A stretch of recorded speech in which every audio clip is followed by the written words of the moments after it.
Une note de bas de page à la vidéo que je vous avais faite sur le nouveau business d'Oussama Ammar, un créateur qui s'appelle Tarek Jadoui, et donc qui apparemment, si on regarde sa fiche de poste, c'est quelqu'un qui est censé faire du contenu captivant, créer des stop scrollers to hold your audience, donc quelqu'un qui permet aux gens d'arrêter de scroller pour se focaliser sur votre contenu, et il donne quelques conseils à Oussama Ammar sur la base de sa... Enfin voilà, il a analysé dans le détail le billet d'Oussama Ammar et il lui donne quelques conseils. Et c'est très intéressant parce que ces conseils ressemblent quand même beaucoup aux conseils que je lui avais donnés. On va regarder ça, vous me direz si vous pensez qu'il y a du plagiat ou si c'est un hasard. En tout cas, on va regarder, c'est intéressant, d'autant plus que Oussama Ammar y a répondu. Alors, je donne mes feedbacks à Oussama Ammar et c'est gratuit, petit clin d'œil, parce que oui, évidemment, il faut travailler gratuitement. Travailler gratuitement, c'est une valeur, voilà. Vraiment, je me méfie de ça, hein. Le côté, moi, je fais ce que font les autres, mais moi, je le fais gratuitement, c'est vraiment une... Enfin, c'est une méthode qui est, voilà, de concurrence déloyale, disons-le.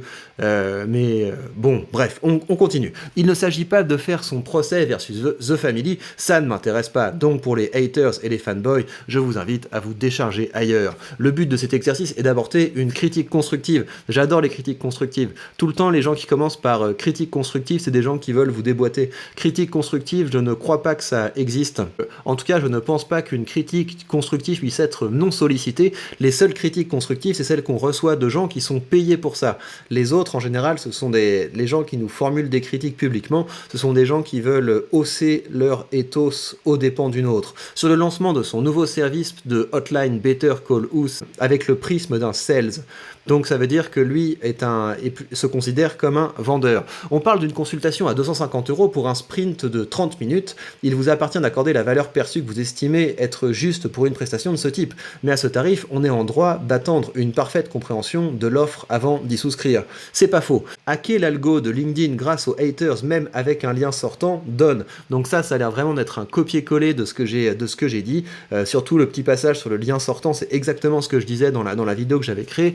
Copywriting, pour l'essentiel, tourné sur l'auteur, c'est exactement ce que je disais. Curieux de savoir si ça convertit, un follow-up des slots dispo sur son Calendly serait intéressant. Là, il ajoute sa petite note. Absence d'une landing page pour voir ce qu'on y gagne concrètement, conseil mis en relation, ma suggestion, un back to basics avec section problem value, proposition track record preuve sociale et itérer via un A/B testing. Donc ça, si vous ne connaissez pas ce langage, vous pouvez être un peu perdu, mais en gros, il conseille à la fois de faire une page de vente classique avec, voilà, il faut montrer quel problème on résout, quelle est la proposition unique qu'on utilise pour régler ce problème, donner des preuves du fait qu'on a été capable que cette méthode a marché par le passé. Preuve sociale, ça veut dire donner des témoignages de gens qui ont dit je me suis formé avec Oussama et c'était génial, et faire un A/B testing, ça veut dire qu'on va créer deux versions différentes de notre landing page, donc de notre page avec lesquelles les gens vont cliquer pour savoir laquelle fonctionne le mieux. Absence d'un formulaire de questions de type Type Dream pour donner le sentiment au client d'une bonne préparation, les réponses permettront de poser un premier niveau de diagnostic et de driver l'entretien efficacement.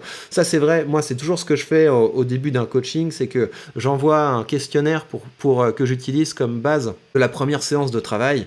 Voilà, après il faut voir à quel niveau dans le processus de vente on a envie d'intégrer ce genre de formulaire. Fixer un agenda clair avec un split précis en termes de timeline. Ah là là là là là là là là là là là là. Pourquoi un split précis en termes de timeline? Il peut pas dire ça en français? Enfin, je sais pas, une séparation claire des plages horaires? Enfin, les gars, wow! Par exemple, combien de minutes sont réservées pour les Q&A? Donc ça veut dire qu'il faudrait qu'il lui propose de décrire une séance type, du type dans les 10 premières minutes de la conversation on va faire ça, ensuite on va faire ça, ensuite on va faire ça. Donc c'est quelque chose qui effectivement peut rassurer le public d'avoir une idée plus précise de ce qu'il achète, mais je pense que le Oussama, ce qu'il propose, c'est justement quelque chose qui est un peu plus freestyle, quelque chose qui est un peu plus freestyle parce que c'est son style, donc je sais pas si c'est adapté à ce que propose Oussama. Dans une interview, il déclarait être reconnaissant d'avoir eu l'opportunité de rencontrer des centaines d'entrepreneurs qui ont partagé avec lui leur knowledge. Pourquoi il dit leur knowledge? Pourquoi est-ce qu'il dit pas leur connaissance? peut-être capitaliser là-dessus, lancer un podcast comme levier d'acquisition. Ouais, donc ça c'est exactement ce que je disais également, c'est marrant que les idées circulent. Je pense qu'il a regardé ma vidéo, je pense que Tarek a regardé ma vidéo et qu'il y a vu une belle inspiration, donc très heureux d'être un influenceur. Voilà, la ressource la plus importante dans une vie, c'est la santé. Bon courage pour son jeûne intermittent.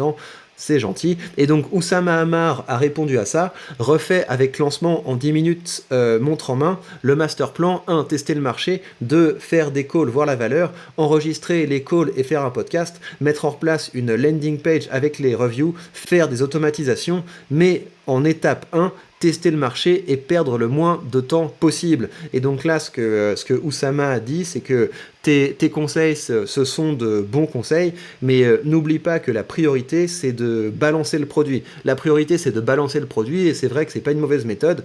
On balance le produit avant de faire une espèce de master plan extrêmement compliqué. Regarde, je vais formuler les choses de telle manière plutôt que de telle autre. Il faut se lancer, regarder comment ça marche, regarder si ça marche, et ensuite, évidemment, sur la base de ça, on améliore le produit. Voilà donc ce petit follow-up.